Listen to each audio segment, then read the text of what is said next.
Good morning good morning everyone. Good morning sir. Good morning. Good morning sir. Good morning sir. Good morning तो कैसे हो सब लोग? सब मस्त एकदम चकाचक।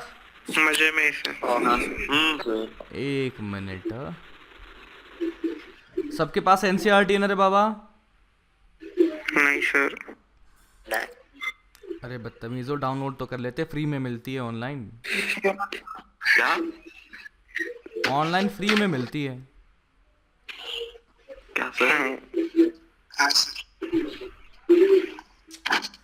ओ भाई, पता है ना आपको, एनसीईआरटी की सारी किताबें आप ऑनलाइन सर्च करते हैं और फ्री में मिल जाती हैं। जितना टाइम तुम बाकी चीज़ें देखने में, जो डाउनलोड करने में लगाते हो ना, उसका 1% भी लगा दो, उसका 1% भी लगा दो तो डाउनलोड हो जाएगा वो, है ना? तो इंटरनेट का कभी सही इस्तेमाल भी कर लिया करो, हमें किए सर डाउनलोड। है ना? तो अरे यहाँ पर अभी क्लास में 60 लोग हैं बाबा, जनरल स्टेटमेंट है ना, तो ऐसा पर्सनली क्यों ले रहा है उसको? हाँ ठीक है। हाँ तो चलो बाबा, कल ये सवाल हो गया था कि नहीं हुआ था बाबा? Yes no, yes no? नहीं। नहीं हुआ था तो कर लेते हैं। बताइए कैसे करें?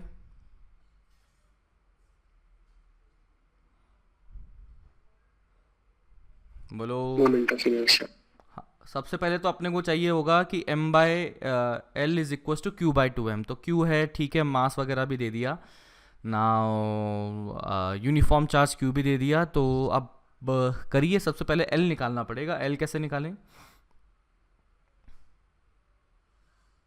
How do we find out the l? Circular. अब सर्कुलर में l के लिए क्या चाहिए होगा? l is equal to I omega लिख सकते हो आप। Moment of inertia. अब इसका आई हमें मालूम होता है क्या? नहीं मालूम होता, नहीं मालूम होता रे बाबा। तो इधर से क्या करो, यहाँ से कैसे करें, इसका इनर्शिया कैसे निकालें?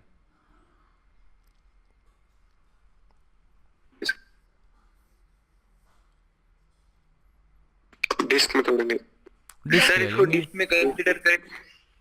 तो एक काम करते हैं ना, यहाँ से नीचे से ले लेता हूँ, ये y दूरी पर dy ले लिया मैंने, तो ये डिस्क आ जाएगा, है ना? डिस्क आ जाएगा। और फिर क्या करूँ?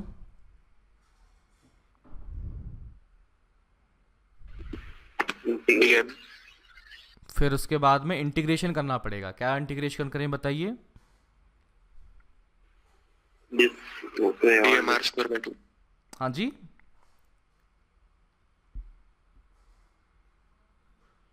सर वो डीएम निकाल देंगे, फिर डीएम आर स्क्वायर बाय 2 को इंटीग्रेट करेंगे। डीएम ही तो निकालना है। डीएम क्या है? और डीएम तो चलो अपन, हाँ डीएम कैसे निकालें?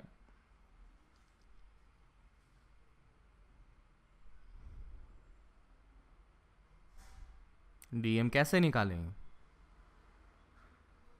उसका डेंसिटी आगे पता है ना अभी। हाँ डेंसिटी, ठीक है, फिर डेंसिटी इंटू वॉल्यूम करना पड़ेगा। वॉल्यूम क्या आएगा इसका?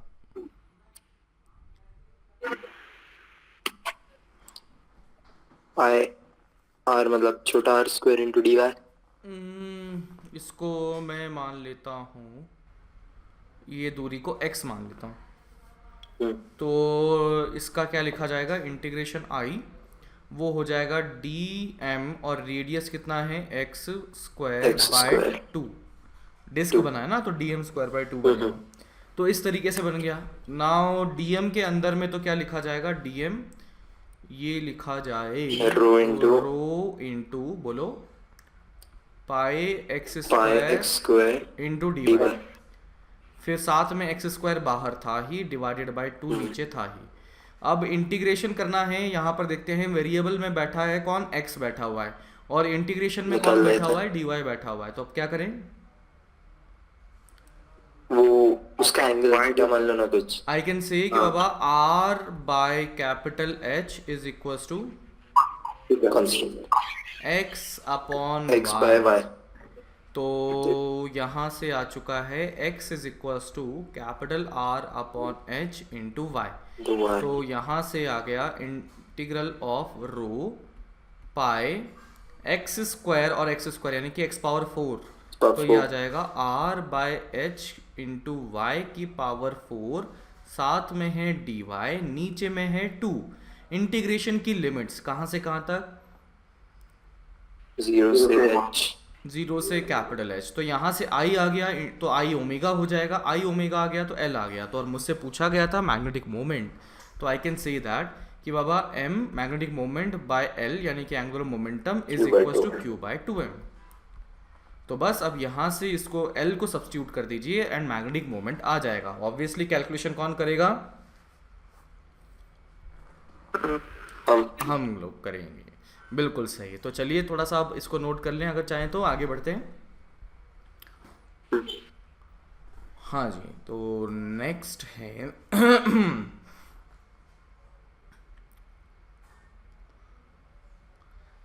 इसी के साथ में ये जो चैप्टर है, जो जेई एडवांस का सिलेबस है इस चैप्टर का, वो हो जाता है समाप्त। नेक्स्ट आता है जो चैप्टर है that is magnetism and matter and matter. ये चैप्टर आपका बनता है सीबीएसई में बनता है, यानी कि अपने जो जेई मेन का सिलेबस है उसमें आता है। इसका महत्व कितना है? देखो यार, महत्व मतलब ये क्या है ना कि इसको टॉपिक के हिसाब से सोचो कि बाबा एक टॉपिक है जिसको पढ़ने में 1 या 1.5 लेक्चर लगता है एंड उसमें से सवाल एक आ सकता है या एक नहीं आ सकता है, तो उसका आरओआई ठीक है, मतलब बहुत अच्छा नहीं है लेकिन ठीक है ना। ऐसा नहीं है कि आप इस चैप्टर को छोड़ ही दें। क्यों? क्योंकि यार बहुत आसान है, समझने में कोई दर्द होता नहीं है कहीं पर। जो अभी तक अपन ने पढ़ा है ना एमईसी में, यानी कि मैग्नेटिक इफेक्ट ऑफ करंट में, उसी से रिलेटेड ही यहाँ पर कई सारी चीज़ें हैं। तो बाबा ये जो इम्पोर्टेंस है इसका मॉडरेट कह सकते हैं, मॉडरेट इम्पोर्टेंस।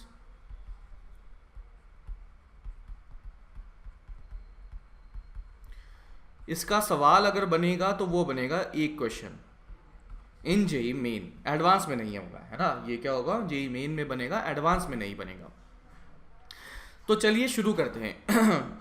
तो बाबा अपन को सिमिलैरिटीज देखेंगे, तो कुछ सिमिलैरिटीज तो हमें मिली थी, किसमें? मैग्नेटिक मोमेंट में और किसमें? डाइपोल मोमेंट में, है ना। तो हमने देखा था बाबा, क्या सिमिलैरिटी देखी थी? टॉर्क में देख लिया था हमने, पोटेंशियल एनर्जी में सिमिलैरिटी देख ली थी, चाहे डाइपोल मोमेंट हो चाहे हमारा मैग्नेटिक मोमेंट हो। समझ में आता क्या बाबा? अब बताओ डाइपोल जो है, जो डाइपोल मोमेंट वाला डाइपोल यानी कि इलेक्ट्रिक फील्ड वाला डाइपोल, उसको अगर टुकड़े कर दिए जाएं तो हमारे पास क्या मिलेगा? दो डाइपोल। क्या मिलेगा? इलेक्ट्रिक फील्ड वाले डाइपोल को क्या मिलेगा रे बाबा? इक्वल एंड ऑपोजिट चार्जेस मिल जाएंगे, ठीक है। इक्वल एंड ऑपोजिट चार्जेस मिल जाएंगे। अब मैं क्या करता हूं कि यहां पर देखता हूं कि ये अगर मैंने एक करंट कैरिंग वायर को इस तरह से रख दिया, तो चलिए जानते हैं कि इससे बनने वाली मैग्नेटिक फील्ड कैसे होगी। तो एक मिनट रुको, मैं डॉटेड बना देता हूं आपको ताकि क्लियरली समझ में आ जाए। एक मिनट, ये रहा, ये अंदर वाला पार्ट रहा, इसमें करंट कुछ आई, इस तरह से भेजा तो यहाँ करंट आई, ऐसा रहा होगा। तो इसमें अगर मैग्नेटिक फील्ड देखा जाए तो कैसे बनेगा? मैग्नेटिक फील्ड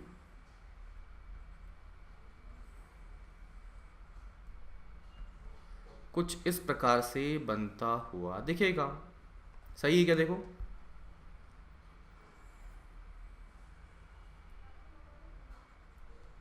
ठीक है।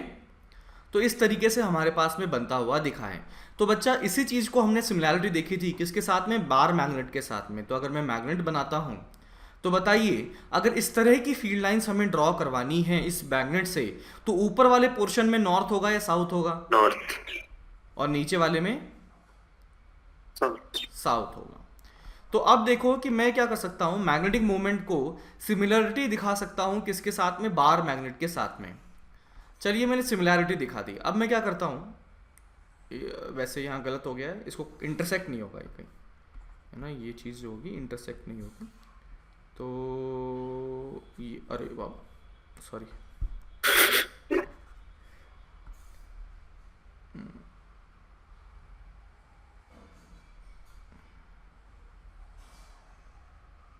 समवॉट लाइक दिस बनने वाला है, इस तरीके से बनेगा।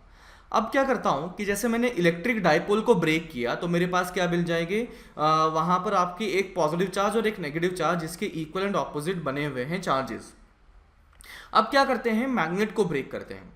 तो मैग्नेट को ब्रेक करने के साथ में हम सिमिलैरिटी अगर देखें तो हम उम्मीद कर रहे थे कि जैसे ये डाइपोल है तो डाइपोल को ब्रेक करेंगे तो एक मोनोपोल मिलेगा, है ना। यानी कि हम उम्मीद कर रहे थे कि जैसे नॉर्थ और साउथ अलग अलग मिल जाएंगे। लेकिन पाया गया कि बाबा मैं जैसे ही मैग्नेट को कट कर देता हूं, चाकू से लिया आधा कट कर दिया, तो हमने क्या देखा कि बाबा वापस से जो छोटा मैग्नेट बना उसमें क्या साउथ वाला पोल मिला क्या हमें? नहीं, हमें क्या मिला, हमें नॉर्थ पोल और साउथ पोल, वो चाहे हमने कट करके छोटा सा मैग्नेट बना लिया, लेकिन हमें क्या हुआ कि बाबा ये इस तरह से सेपरेट नहीं हो पाए। यानी कि जो डाइपोल हैं, यानी कि नॉर्थ और साउथ साथ में चिपके हुए हैं, हमने कट करके कोशिश करी कि छोटा मैग्नेट देखते हैं कि उसमें क्या होता है, और उसमें पाया गया कि बाबा नॉर्थ और साउथ अलग नहीं हुए। हमने छोटा मैग्नेट किया तो बाबा वो छोटे लेंथ का मैग्नेट बन चुका है जिसमें कि नॉर्थ और साउथ दोनों अवेलेबल हैं। समझे क्या बाबा? तो अभी मुझे क्या समझ में आता है कि जिस तरीके से इलेक्ट्रिक फील्ड के केस में मोनोपोल यानी कि अलग अलग चार्जेस दो प्रेजेंट थे, उन दोनों को मिला दें तो एक डाइपोल बन जाता है। सिमिलैरिटी यहां पर खत्म हो जाती है, किसमें? इलेक्ट्रिक फील्ड में और किसमें? मैग्नेटिक फील्ड में। मैग्नेटिक फील्ड के अंदर में हमने देखा कि बाबा हमने कट करने की कोशिश करी, डाइपोल को ब्रेक करने की कोशिश करी, मैग्नेटिक मोमेंट को खत्म करने की कोशिश करी कि दोनों को अलग अलग कर लेते हैं, तो हम उसमें सक्सेसफुल नहीं हो पाए। हमने देखा कि बार मैग्नेट को कट कर दिया जाए, कि after cutting the bar magnet, after cutting the bar magnet, after cutting the bar magnet क्या हो गया कि we get smaller bar magnet with both north and south pole, यानी कि दोनों चीजें अवेलेबल हैं। समझे क्या बाबा?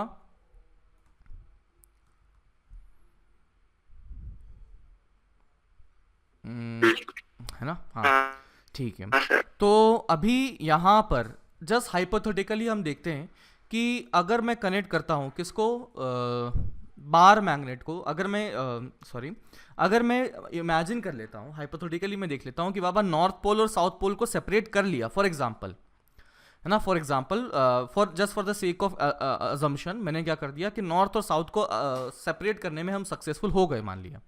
और अगर सक्सेसफुल हो गए तो मैं देखता हूं कि बाबा अगर इसकी मैग्नेटिक मोमेंट लिखना है इन टर्म्स ऑफ जिस तरह से हमने वहां लिखा था, क्या लिखा था, Q into separation between charges कर दिया जाए तो क्या आ जाता था, डाइपोल मोमेंट आ जाता था। याद आ रही है बात? इलेक्ट्रिक डाइपोल में अगर डाइपोल मोमेंट निकालना है तो चार्ज इनटू सेपरेशन कर दीजिए। तो यहां पर अगर मैं मैग्नेटिक मोमेंट निकाल लेता हूं तो मैग्नेटिक मोमेंट को लिखने के लिए मैं लिखूंगा magnetic moment is equals to pole strength into length. बिल्कुल सेम फंडे से लिखा है जैसे हमने इलेक्ट्रिक में लिखा था कि बाबा dipole moment is equals to charge into length, या लेंथ मतलब क्या है कि separation between both poles. Length मतलब कौन सी है? This is separation charges between both pole हो जाएगा ना इस बार। तो इस बार क्या हो जाएगा? सेपरेशन बिटवीन बोथ पोल हो जाएगा। तो ये है मैग्नेटिक मोमेंट। तो यहां पर पोल स्ट्रेंथ का अगर मैं लिखना चाहूं इसका यूनिट तो बताइए क्या होगा?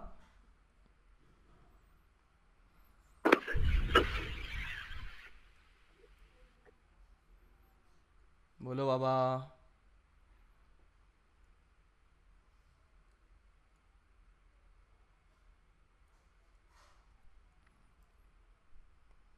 हे भगवान, कहाँ मर जाते हो रे बाबा, जल्दी बोलो। पोल स्ट्रेंथ का यूनिट क्या लिखा जाएगा? मैग्नेटिक मोमेंट का यूनिट क्या लिखा जाएगा?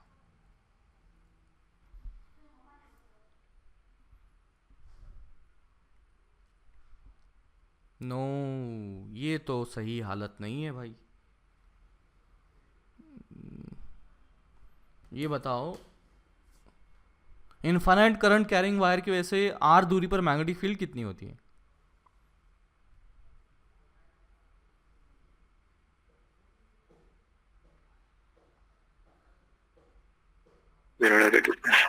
म्यू0 बाय 2 पाई आर। इतना बाकी लोग कहाँ हालत खराब हो रही है क्या भाई साहब? भूल गए सब कुछ चीजें।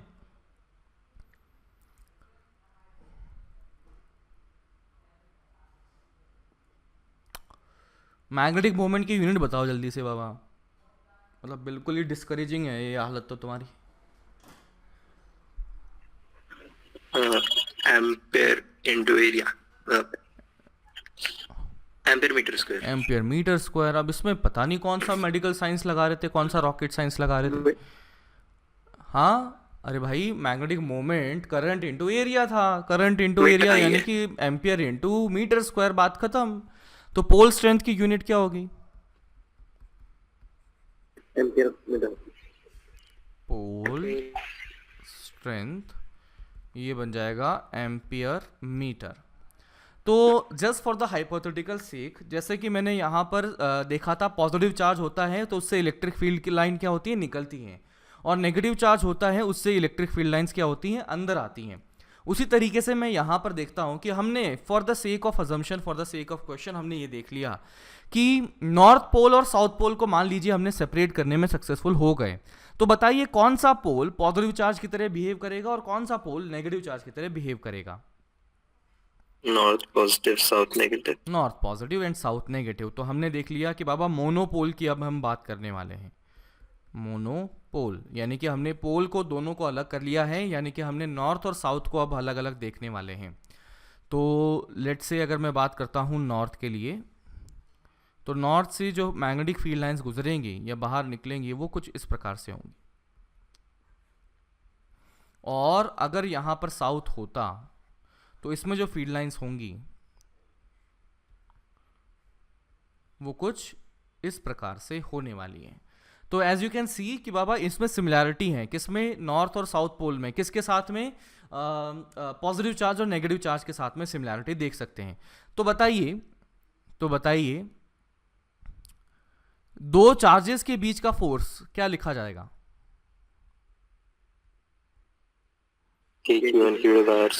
तो दो मोनोपोल के बीच का फोर्स क्या लिखा जाएगा?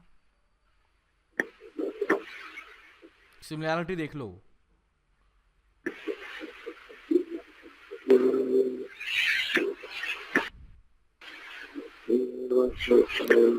देखो अपना फॉर्मूला उसमें क्या आ रहा था, के आ रहा था, उसमें आ रहा था 1/4πε0, और इसमें कितना आ रहा है, μ0/4π आ रहा है। तो यहां पर अपन क्या रिप्लेस कर देंगे, आई कैन रिप्लेस कि बाबा फोर्स बिटवीन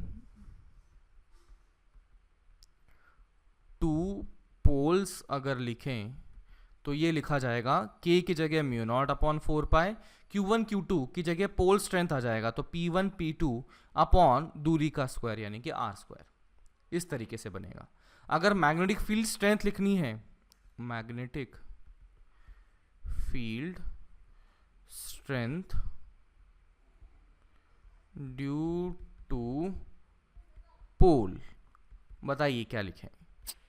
μ0P1/4πr²। k की जगह अपन क्या लिखते हैं, इलेक्ट्रिक फील्ड लिखते हैं KQ/r²। तो यहां पर क्या हो जाएगा, k की जगह हम रिप्लेस करेंगे μ0/4π, तो ये बन जाएगा μ0/4π, q की जगह p/r²। तो चलिए इसका अब इसको नोट कर लिया क्या? नहीं सर, करो करो करो। इसके ऊपर वाला भी और ऊपर भी। नहीं सर, नहीं।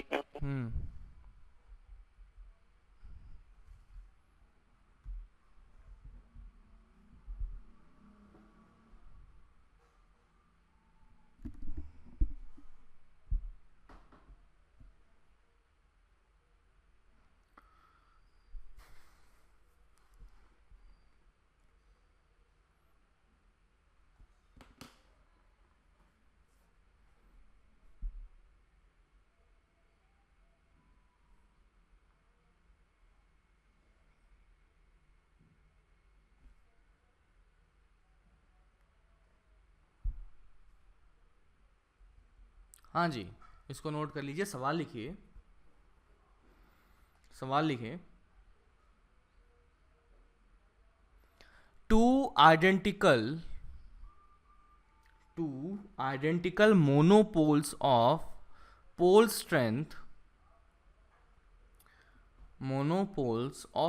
strength 4 into 10 power minus 3 4 into 10 power minus 3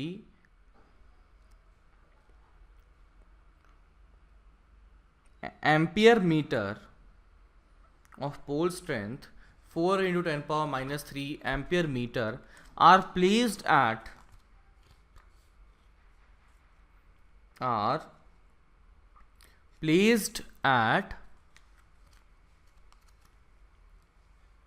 corners of equilateral triangle of side length 10 meter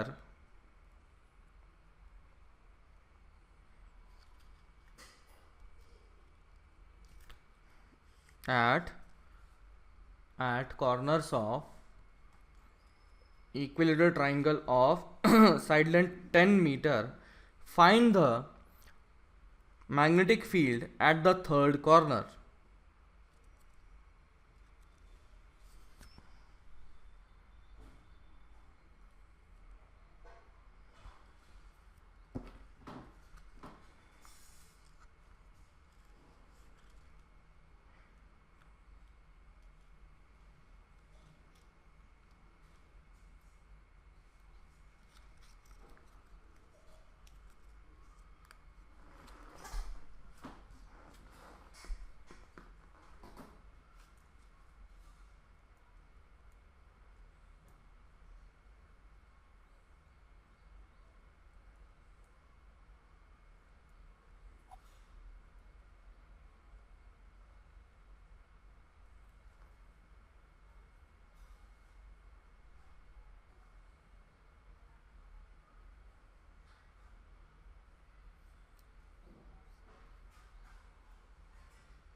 बोलो कितना है रे बाबा?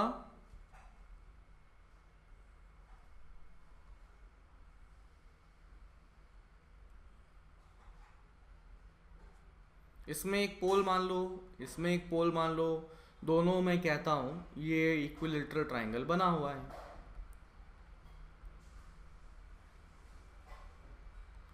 अब इस ट्रायंगल के लिए मैं देखना चाहता हूं कि बाबा इस पॉइंट पर कितना बना हुआ है मैग्नेटिक फील्ड, है ना, कितना मैग्नेटिक फील्ड बना हुआ है। तो बच्चा यहां पर क्या बोल सकते हैं,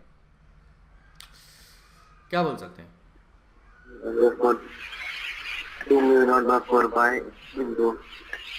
यहां से मैं बोल देता हूं दोनों की वजह से सेम मैग्नेटिक फील्ड बनेगा, दूरी सेम है, मैग्नेटिक पोल स्ट्रेंथ सेम है, तो यहाँ पे सेम मैग्नेटिक फील्ड बनेगा। और जो रिजल्टेंट बनेगा यानी कि बी नेट अगर मैं लिखता हूं तो दैट वन वुड बी कितना आ जाएगा, √3b आ जाएगा, है ना। ये एंगल 30 डिग्री और ये एंगल 30 डिग्री, तो b का इस तरफ कॉम्पोनेंट b cos 30, तो 2b cos 30 यानी कि √3b, तो ये आ जाएगा √3μ0/4π इंटू मैग्नेटिक पोल स्ट्रेंथ यानी कि 4 × 10⁻³ अपॉन r², और r² कितना है 10 का स्क्वायर। तो इस तरीके से हमारे पास बन जाएगा नेट मैग्नेटिक फील्ड कितना बनने वाला है, समझेगा बाबा?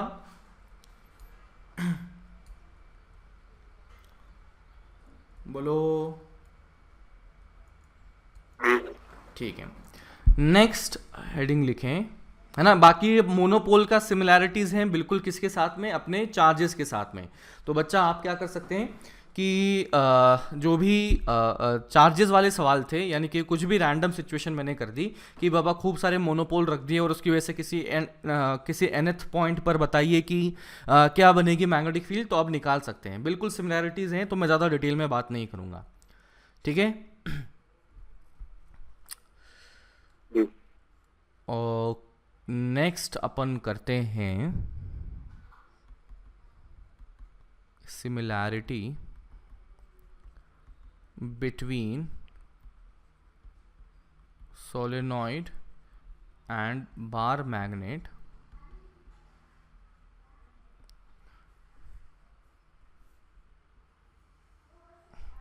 ठीक है। तो सोलेनॉइड को देख लिया ये सोलेनॉइड ऐसा रहा,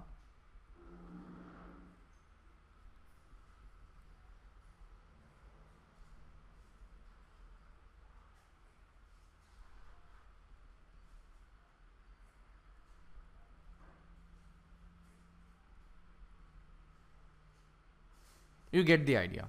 सोलेनॉइड है जिसमें कि यहाँ से करंट इस तरह से जाता है एंड अगर मैं मैग्नेटिक फील्ड को ड्रॉ करना चाहूँ तो कैसे दिखेंगे बाबा, कहाँ से एंड बाहर निकलेंगे, लेफ्ट से कि राइट से? लेफ्ट। लेफ्ट से बाहर निकलेंगे।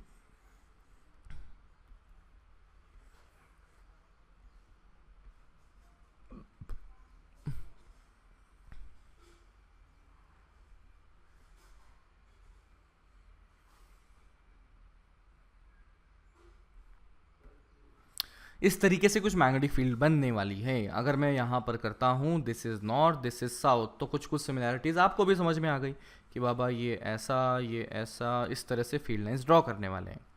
ठीक है, तो ये तो हमने क्या देखा कि बाबा इस तरह से फील्ड बनने वाली है। चलिए मैं जानना चाहता हूँ जो ये हमारा सोलेनॉइड बना है, इस सोलेनॉइड की वजह से किसी बाहर वाले पॉइंट पर यानी कि एक्सटर्नल पॉइंट पर किस प्रकार से मैग्नेटिक फील्ड बनती है। तो मैंने फिर से एक सोलेनॉइड बना लिया, this is the solenoid.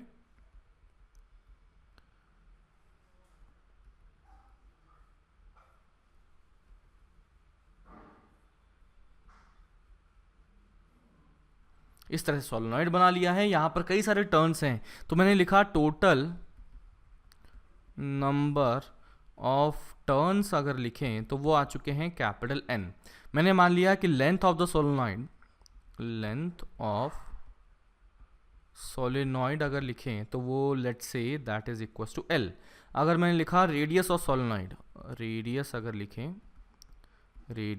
Of solenoid मैंने मान लिया A।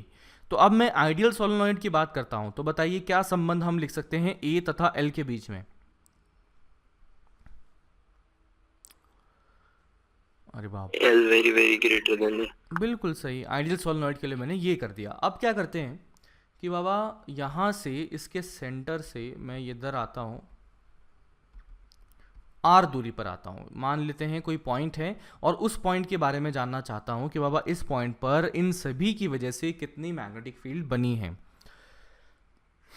Also R is very much bigger than L। ठीक है, तो अभी देखो यहाँ पर क्या है, करंट कैरिंग कॉइल्स हैं, कई सारी हैं जिनके रेडियस है A और इन सभी की जो दूरी है इस पॉइंट से अलग अलग आती हुई दिख रही है। तो चलिए मैं एक की वजह से देखता हूँ कि मैग्नेटिक फील्ड कितनी बनेगी। तो लिख सकता हूँ कि इसे लेट्स से पॉइंट A कह दिया, तो magnetic field due to one coil of solenoid, magnetic field due to one coil of solenoid at point A। Point A पर हम देखना चाहते हैं कि बताइए मैग्नेटिक फील्ड कितनी बनेगी। तो पॉइंट A पर अगर हम देखें बाबा तो क्या लिख सकते हैं, म्यू नॉट डिस्टेंस आई x मान लिया गया A स्क्वायर बाई 2 और दूरी मतलब A square plus x square power 3/2 होता है। तो मैं यहाँ पे क्या बनेगा A स्क्वायर और ये दूरी क्या हो जाएगा दूसरे का R स्क्वायर पावर 3/2 है ना। एक ये मान लो जो R दूरी पर मान लिया, ये वाला कॉइल ले लो मान लो। ठीक है, अब उसके पास में भी कोई कॉइल होगा, उसके पास में भी कोई कॉइल होगा। अच्छा, अब देखिए कि यहाँ पर इन सभी कॉइल की अगर मैं इस वाले की मान लेता हूँ कि बाबा सेंटर वाले की दूरी स्मॉल r थी, तो मैं अगर इस कॉइल की बात करता हूँ ये जो एकदम एक्सट्रीम राइट में है तो उसकी दूरी क्या हो जाएगी R माइनस L/2 और एक्सट्रीम लेफ्ट वाले की क्या हो जाएगी R प्लस L/2। अच्छा, L जो है क्या वो R से साथ में अगर कंपेयर किया जाए तो बहुत छोटा बहुत बड़ा क्या है, बहुत छोटा है। बहुत छोटा छोटा उल्टा। इसका मतलब R बहुत बहुत ज़्यादा बड़ा है, L बहुत बहुत ज़्यादा छोटा है। तो R में L को जोड़ो या सब्ट्रैक्ट करो, कोई इतना खास फर्क पड़ने वाला नहीं है। तो मैं ये क्या कह सकता हूं कि बाबा इन सभी कॉइल की दूरी इस पॉइंट से लगभग लगभग R ही बनी हुई है। समझे क्या बाबा? तो मैं कह सकता हूं कि मैग्नेटिक फील्ड ड्यू टू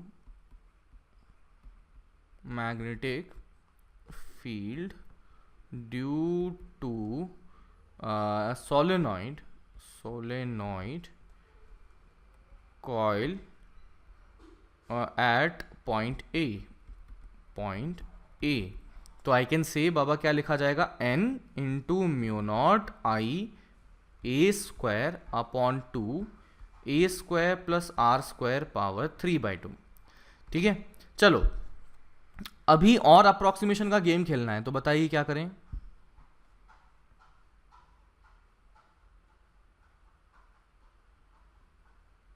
या अरे बाबा, R के कंपैरिजन में हमने जब L को ही नेग्लेक्ट कर दिया, हाँ हाँ, ये तो और भी तो गया। एयर तो और ये तो और छोटा हुआ है। तो इसका मतलब गया R भी स्क्वायर के साथ में ए स्क्वायर को जोड़ो या ना जोड़ो कोई फर्क नहीं पड़ेगा। फर्क नहीं तो पड़ेगा। अप्रोक्सीमेटली आई कैन से this is n i mu not a square, है ना, और अपॉन में बन चुका है 2 और नीचे में आ चुका है r क्यूब आ चुका है। Cube.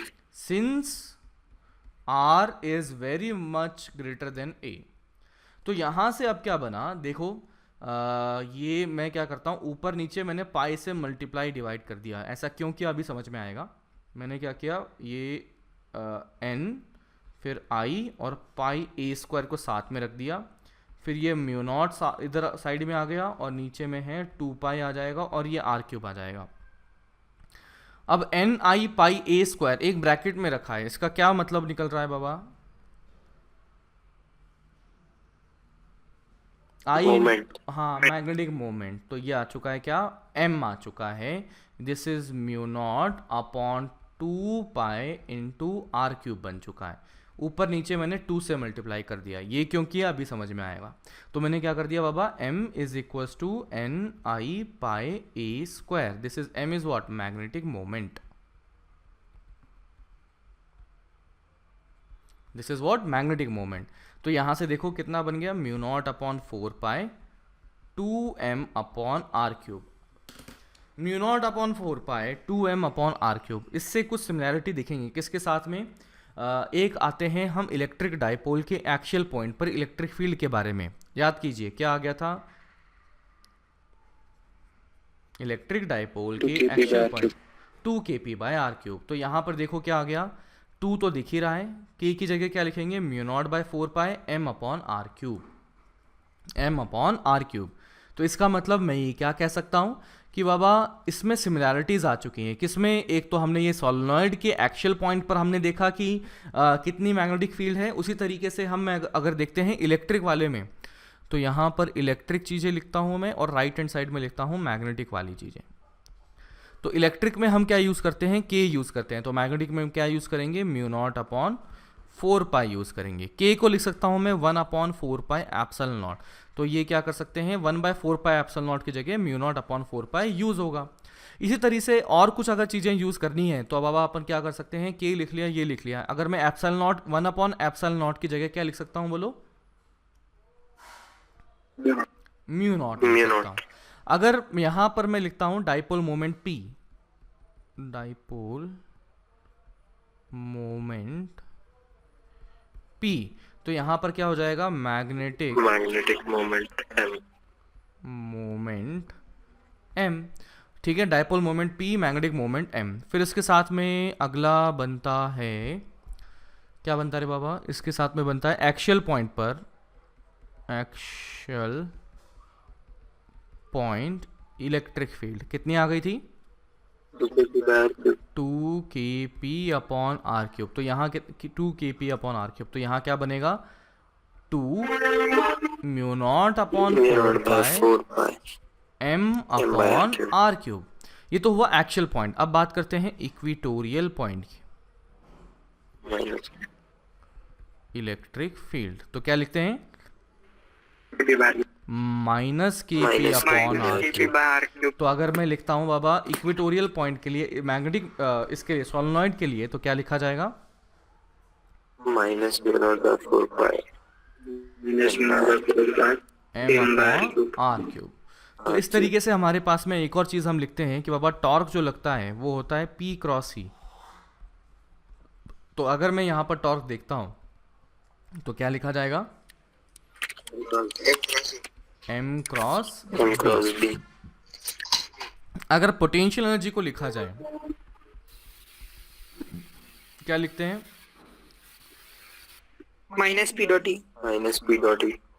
Minus p dot e. तो यहाँ से पोटेंशियल एनर्जी कितनी बनेगी? Minus of minus m dot b. M dot b. तो इस तरीके से हमारे पास में बन जाएगा कि अगर हमें इलेक्ट्रिक फील्ड यानी कि इलेक्ट्रिक डायपोल के फॉर्मूलेज पता हैं तो किस तरीके से हम मैग्नेटिक मोमेंट के केस में फॉर्मूलेज लिख सकते हैं, चाहे एक्सियल पॉइंट हो चाहे इक्वेटोरियल पॉइंट हो। समझे क्या बाबा? हाँ सर। ठीक है, नोट कर लो।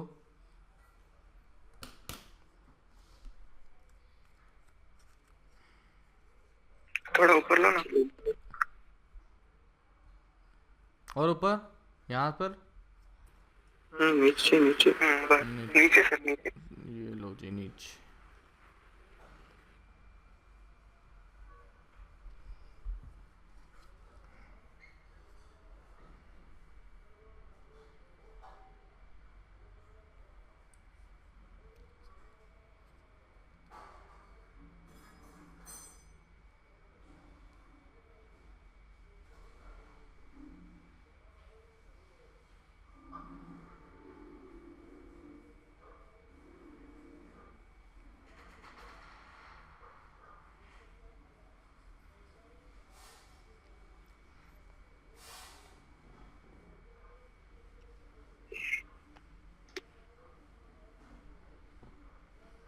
सर नीचे ले लो।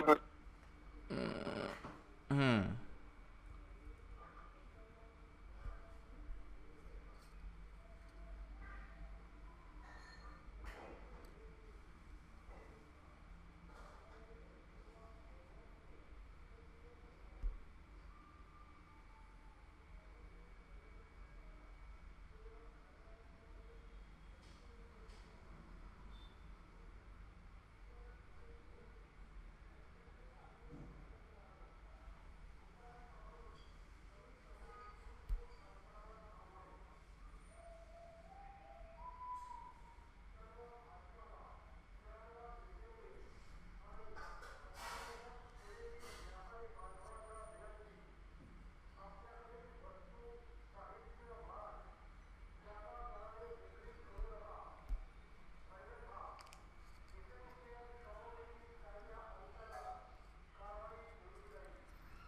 डन है?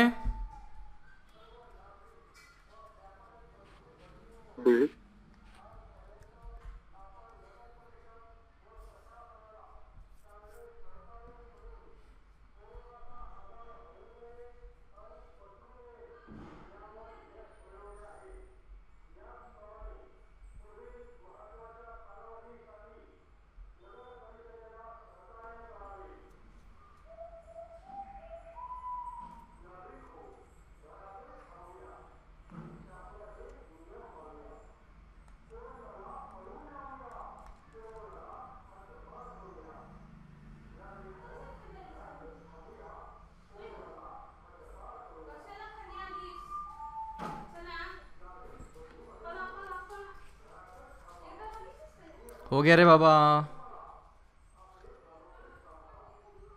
अरे भाई इतना डल कैसे हो आज? आज कुछ एनर्जी कम हो गई कि बाबा? कल कुछ किया क्या अपने? गिरी सर ने कुछ डांटा वाटा क्या तुम लोगों को? नहीं सर। हाँ, गिरी सर डांटते हैं क्या कभी? हाँ डांटते ना। हाँ सर। है ना? तो बाबा, हाँ तो मुझे भी लगता है मुझे भी डांटना पड़ेगा ना। तुम लोग अब थोड़ा बिगड़ने लग गए हो घर पे रह के ना, तुम्हें आदत लग गई है अब घर पे सोने पीने की, खाने पीने की, मस्ती मारने की। हाँ नहीं सर, एक अलग टेंशन है। क्या रे?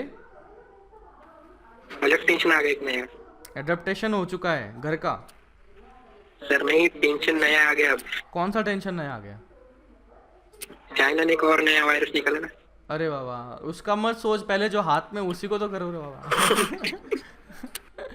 मतलब पास की चीज तो संभल नहीं रही है और तुम्हें चाहिए अमेरिका में क्या हो रहा है, चाइना में क्या हो रहा है, ये हो रहा है। हाँ रे बाबा, चलो चलो अगला टॉपिक देखते हैं। अगला है अच्छा चलो एक सवाल कर ले रहे हैं, नहीं तो बाद में रोगे। हाँ सवाल करो। एक मैंने इस तरह से ये क्या कर दिया, this is x axis, this is y axis. यहाँ पर एक बार मैग्नेट रखा हुआ है जिसका मैग्नेटिक मोमेंट दिया है, magnetic moment is given to be 0.2 कितना लिखूँ, ये हो जाएगा ampere into metre square. And ये रहा नॉर्थ, ये रहा साउथ। फिर इसी के साथ में यहाँ पर ये एक इस तरीके से बार मैग्नेट रखा है जिसमें कि this is given to be north, this is given to be south. And इसका भी magnetic moment is given to be 0.2 ampere metre square. यहाँ से ये जो दूरी दे दी गई है that is 2 metre and this दूरी ये जो दिया गया है वो है 1 मीटर। तो हमसे पूछा गया है बताइए ओरिजिन पर बी की वैल्यू कितनी होगी, मैग्नेटिक मोमेंट की वैल्यू कितनी पाई जाएगी।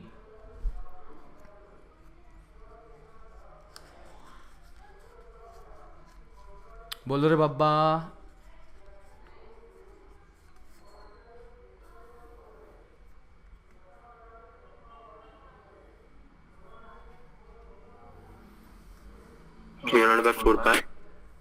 म्यू नॉट अपॉन 4 पाई कैसे किया रे? आगे भी है।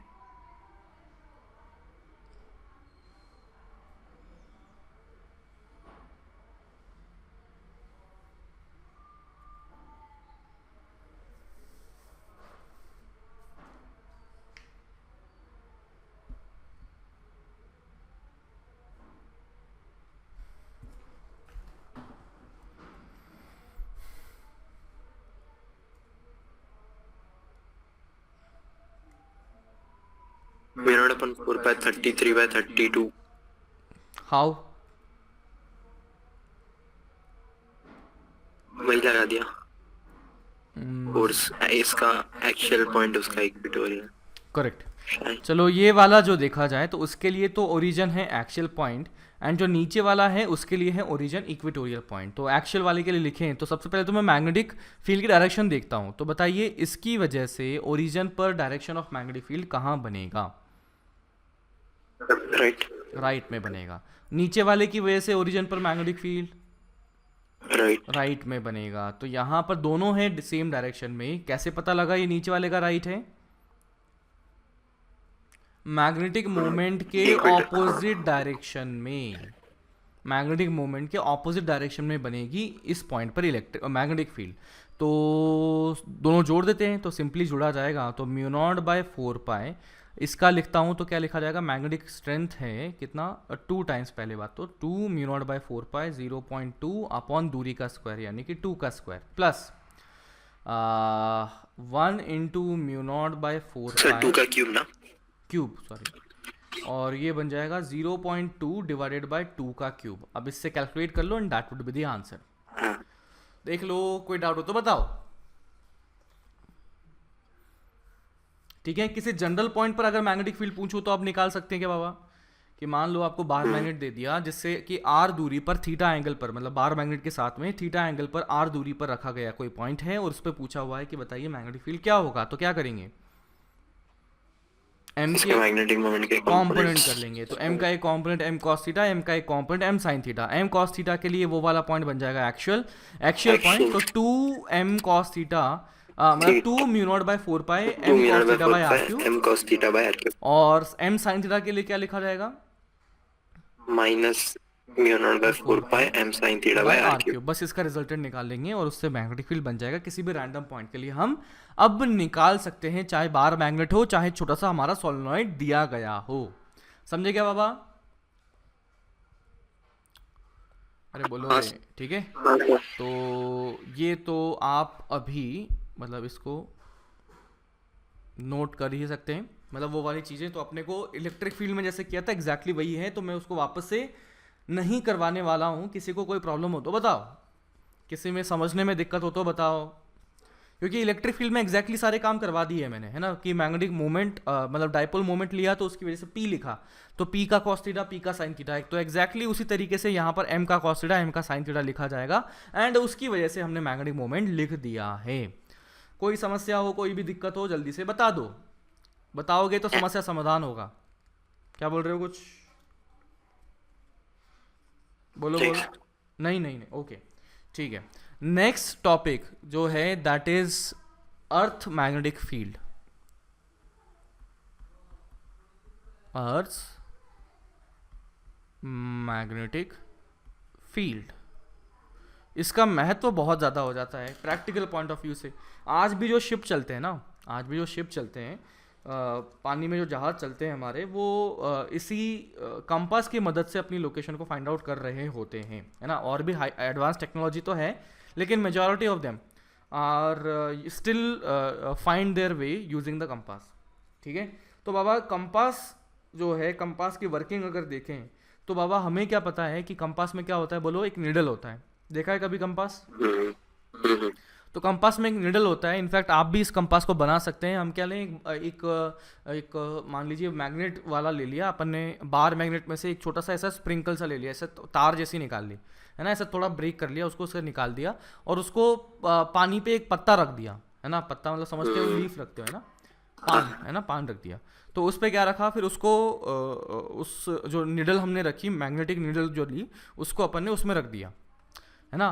तो आप अगर देखोगे तो मतलब थोड़ा जेंटली रखना है, ऐसा नहीं डूब जाए पत्ता, तो जेंटली रखेंगे तो वो उसको वहाँ पे वो तैरता रह जाएगा। अब तैरेगा तो क्या होगा ना कि आपको दिखेगा कि वो थोड़ी देर बाद में एक पर्टिकुलर डायरेक्शन में आके चिपक गया, मतलब रुक गया।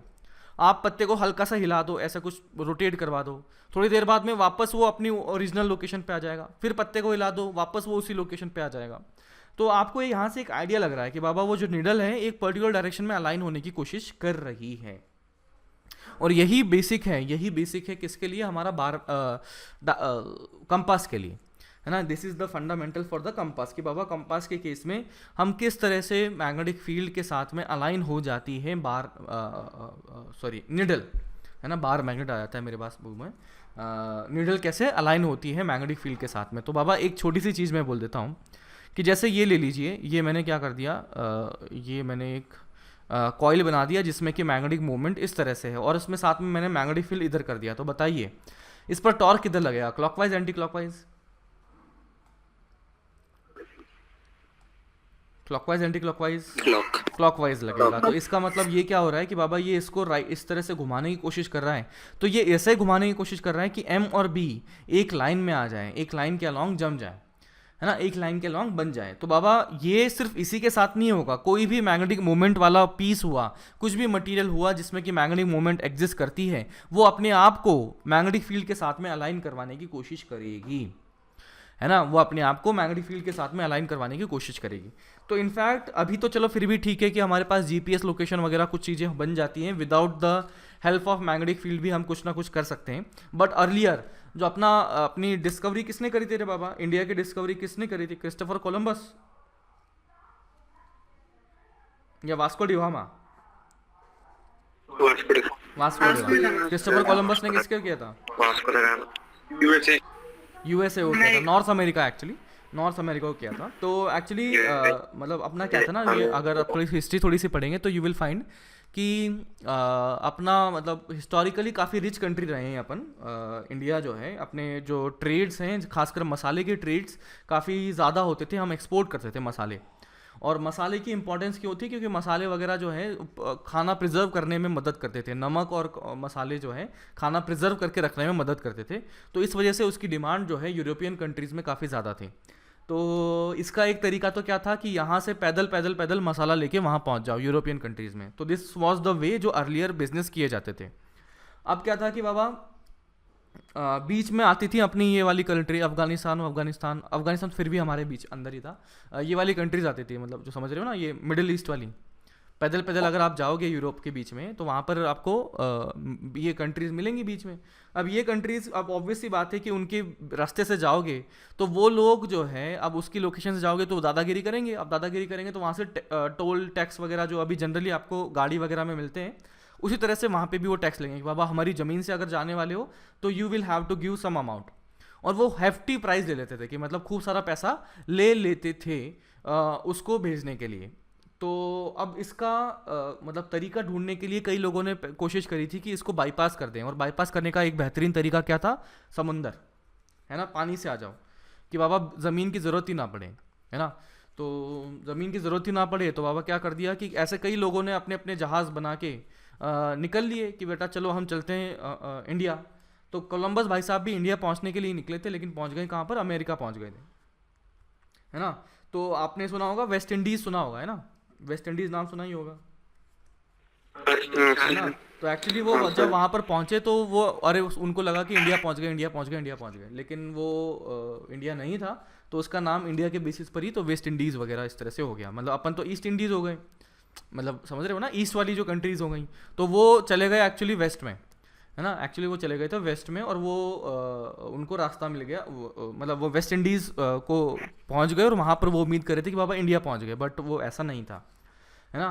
तो जो ये वोयाजेस होते थे, मतलब जब ये अपना वास्को डिगामा जब वहाँ से चले, शायद ये फ्रांस से थे वास्को डिगामा, तो वो वहाँ से चले तो ऐसा लिए थे कि 200-250 लोग लेके शिप में, 2-3 साल का खाना लेके शिप में निकल लिए थे।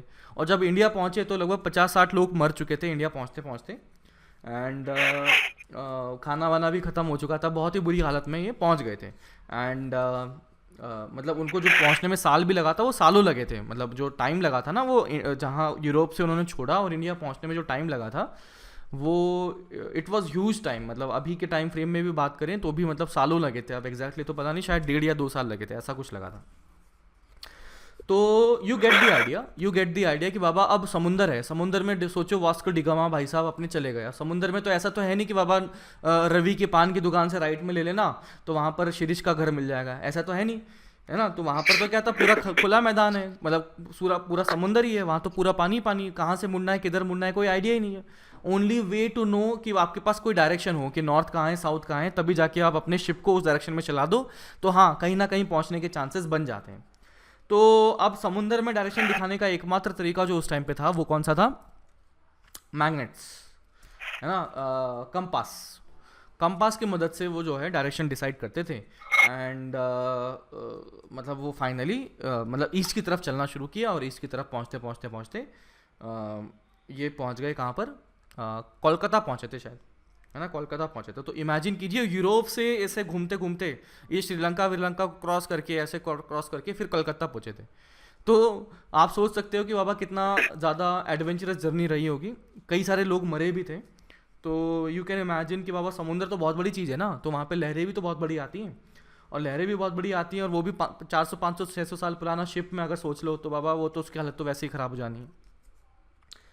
तो अल्टीमेटली वास्को डिगामा का खूब ज़्यादा बेनिफिट हुआ था इस बात से कि जब उन्होंने वो रास्ता ढूंढा तो अल्टीमेटली उनको जब वो यहाँ से वापस गए तो खूब सारे मसाले लेके गए, और खूब सारे मसाले लेके गए। अभी बीच में तो वो पर्शियन वगैरह कंट्रीज तो थी नहीं जो टैक्स ले रही थी, तो उन्होंने वहाँ पर जो रेट थी, जो उसका पैसा लगाया वो बहुत रिलेटिवली कम लगाया, लेकिन जितना पैसा जैसे मान लो 100 रुपये में ख़रीद के लेके चले गए, अब ज़मीन से लेके जाते तो 1000 रुपये में बिकता वहाँ पर, तो उन्होंने मान लो 800 रुपये में बेच दिया, है ना, फॉर एग्जांपल 800 रुपये में बेच दिया। तो उस तरह से वो बहुत ज़्यादा सक्सेसफुल बिजनेसमैन बन चुके थे।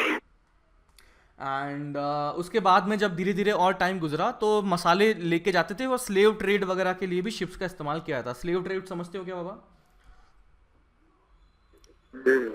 है ना, कि जैसे अफ्रीका से जैसे इंडिया को कॉलोनाइज किया गया था, उसी तरीके से नॉर्थ अमेरिका को भी कॉलोनाइज किया गया था। एंड कॉलोनाइज करने के लिए वर्क फोर्स की, चीप लेबर की ज़रूरत पड़ती थी कि बाबा खेती करनी है, और वहाँ पे तो बहुत ज़्यादा ज़मीनें हैं, तो खेती करने के लिए लेबर की ज़रूरत चाहिए, और आपस में अगर लेबर जुगाड़ेंगे तो खूब महंगा पड़ जाता था कि बाबा एक अंग्रेज़ दूसरे से लेबर करवा रहा है तो जो दूसरा है खूब सारा पैसा ले लेता था। तो उनको उसका एक चीप रास्ता मिला। उन्होंने क्या किया कि बाबा अफ्रीका में जो लोग हैं उनको हम भर भर के उनको टॉर्चर कर करके भर ले आते हैं, और वहाँ पर लेके हम एज एन एनिमल रखते हैं उनको, है ना, उनको स्लेव बेचा जा सकता है, उनको जैसे गाय भैंस को बेचते हैं ना अपन, उसी तरीके से उनको भी बेचा जा सकता है। तो वो अर्लियर ऐसा किया जाता है। इनफैक्ट इंडियंस के साथ में भी ऐसा किया गया है कि जैसे वो है ना अपना कौन सा वो साउथ में कंट्रीज़ हैं यार जहाँ पे रबर बनता है, कौन सी कंट्रीज़ हैं इधर साउथ ईस्ट एशिया जो आता है, ये अपना सिंगापुर वाला एरिया, और इधर कौन सा आता है जिसमें कि सुभाष चंद्र बोस ने भी अपनी आर्मी लगाई थी रे, मलेशिया। मलेशिया में भी, मलेशिया मतलब हाँ मतलब साउथ ईस्ट एशिया के आसपास जो है सुभाष चंद्र बोस ने अपने आर्मी का कैंप भी लगाया था। एंड वहीं पर जो रबर की प्लांटेशन के लिए लेबर की ज़रूरत पड़ती थी, तो अपना इंडिया बहुत पास से था, तो वहाँ पे जो साउथ वाले जो लोग हैं यानी कि केरला वेरला और ये कर्नाटक वगैरह के लोगों को स्लेव बनाकर शिप में भर के वहाँ ले आते थे और वहाँ से फ्री में काम करवाते थे। तो मतलब obviously whole point is that कि बाबा अगर शिप बनते ही नहीं, और शिप चलने का रास्ता क्या था, शिप चलने का रास्ता at that time was only and only compass. अगर कंपास नहीं होते ना तो ये सारी जो चीज़ें हो रही होती, सारी हिस्टोरिकल चीज़ें जो हमारे पास हो रही होती, ना तो अंग्रेज आते ना तो हमारे पास कोई राज होता, ऐसा कुछ नहीं हो रहा होता। तो यू गेट द आइडिया कि बाबा कितनी ज़्यादा इम्पॉर्टेंस है किसी छोटे से भी फिजिकल जो फिजिक्स का एप्लीकेशन की भी कितनी बड़ी इंपॉर्टेंस हो सकती है हिस्टोरिकल पॉइंट ऑफ व्यू से, है ना। कि अगर मान लो कंपास बनता ही नहीं है ना, तो शायद अभी भी अपन जो है मतलब खूब ज़्यादा पैसा वैसा सूप होता अपनी कंट्री में और एकदम मस्त से जी रहे होते। हालांकि अभी भी मतलब अच्छे से चल ही रहा है अपना, बट और ज़्यादा अच्छी पोजीशन में हो रहे होते। तो मतलब गुस्सा तो आता ही है कि साला बहुत सारा पैसा हमारा लेके चले गए। It is estimated to be कितना $3 ट्रिलियन है ना, $1 ट्रिलियन कि बाबा जो इंडियन इकोनॉमी को जो नुकसान किया है अंग्रेजों ने अराउंड 250 सालों में, वो लगभग it is estimated to be $3 trillion. अब बिलियन तो वैसे ही बहुत बड़ा होता है ना, अब ट्रिलियन तो उससे भी बहुत बड़ा हो गया, है ना। तो मतलब बहुत ज़्यादा है। अभी उसकी जो इंग्लैंड की इकोनॉमी जो है ना उससे बहुत बहुत छोटी है, $1 ट्रिलियन में नहीं है। तो यू गेट दी आइडिया, बहुत ज़्यादा नुकसान हुआ है अपना इस छोटी सी डिस्कवरी की वजह से। अगर ये डिस्कवरी नहीं होती तो ज़्यादा अच्छा होता, बट डिस्कवरी एक्चुअली पहले ही हो चुकी थी अराउंड 1900 नहीं तो फिर कुछ और होता ना, है ना। अगर 800 सेंचुरी जो थी ना उसी के आसपास में मैग्नेट का इस्तेमाल हमने करना सीख लिया था, तो डिस्कवरी तो होनी ही थी। हाँ क्या बोल रहा था स्वप्निल? नहीं कंपास नहीं होता तो कुछ और होता, कुछ और होता, हाँ कुछ ना कुछ तो होता है, बट वो ऑब्वियसली स्पीड कम हो जाती। लुटना तो था ही। हाँ स्पीड कम हो जाती, कोई ना कोई हो और सकता है स्पीड ज्यादा भी हो सकती थी ना, पता नहीं। इनफैक्ट मतलब कई सारी चीज़ें हैं कि बाबा जब वो आए थे ना अंग्रेज जो आए थे तो देवर एक्चुअली बिजनेसमैन। वो तो क्या था कि हमारी आपस में ही लड़ाई थी कि जो उधर कर्नाटका में फर्स्ट लड़ाई जो मतलब फर्स्ट उन्होंने कॉन्कर जो किया था ना वो अनविलिंगली किया था। मतलब जो राज्य अंग्रेजों ने अपने कब्जे में लिया वो अनविलिंगली लिया और वो इजी अपॉर्चुनिटी मिली इसलिए लिया। मतलब क्या था ना कि वहाँ पर अंदर ही अंदर पॉलिटिक्स चल रही थी दो लोगों के बीच में, तो उसको सुलझाने के लिए अंग्रेजों को बीच में लाया गया। तो अंग्रेजों ने मौका साधा और अपन खुद ही ले लिया उस चीज़ को। तो जो इसकी शुरुआत हुई है ना, अंग्रेजों की जो शुरुआत इंडिया में हुई है पहला राज्य लेने की, वो बहुत ही मतलब कोइंसिडेंटली हुई है कि वो लोग आए और जैसे ऐसा नहीं होता कि कभी लड़ाई हो जाती है घर में तो किसी बड़े को बुलाया जाता है इस तरह से कि आओ समझाओ इन दोनों को। तो उसी तरीके से उनको एज अ मीडिएटर की तरह लड़ाई के बीच में रखा गया था। उन लोगों ने दोनों की बैंड बजा दी और खुद ही रख लिया उसको। तो इसीलिए बोला जाता है घर की लड़ाई में दूसरे को इन्वॉल्व मत किया करो, है ना। तो चलो तो वो मुझे समझ में आया। हाँ कुछ कह रहा है क्या? अरे बोल रहे बाबा।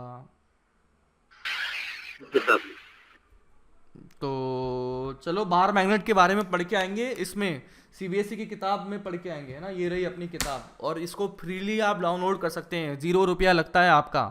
जो फालतू चीज़ें डाउनलोड करते घूमते रहते हो ना, 5 MB डाउनलोड कर लेना, कोई खास फर्क नहीं होगा, नेटवर्क खत्म नहीं होगा आपका, है ना। तो डाउनलोड कर लेना और कल इस पढ़ के आना चैप्टर अर्थ मैग्नेटिक फील्ड वाला जो पॉइंट है वो पढ़ के आना। उसको विजुलाइज करने में थोड़ा टाइम लगता है, पढ़ के आओगे, मैं पढ़ाऊंगा तब जाके समझ में आएगा, मैं पढ़ाऊंगा समझ में नहीं आएगा, ठीक है ना, है ना। सिर्फ मैं पढ़ाऊंगा तो समझ में नहीं आएगा, पढ़ के आओगे, मैं पढ़ाऊंगा तब जाके रिलेट करके आप विजुलाइज कर सकते हो, क्योंकि विजुलाइजेशन इसमें ज़्यादा है, 3D में एंगल बनेंगे। तो थोड़ा सा पढ़ के आइएगा। चलिए कल बात करते हैं। And the name of the chapter is magnetism and matter, जो उसको आपको पढ़ के आना है। चलिए कल बात करते हैं। Bye bye.